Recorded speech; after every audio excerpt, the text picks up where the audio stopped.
The key message that's come out of this inquiry is that more and more people are keen to grow their own food, and the government at all levels must do everything possible to meet the demand for land that people have.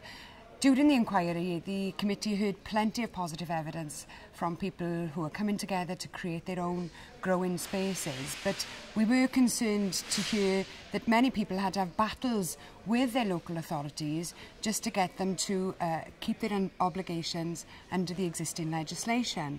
So revisiting that legislation should help to make people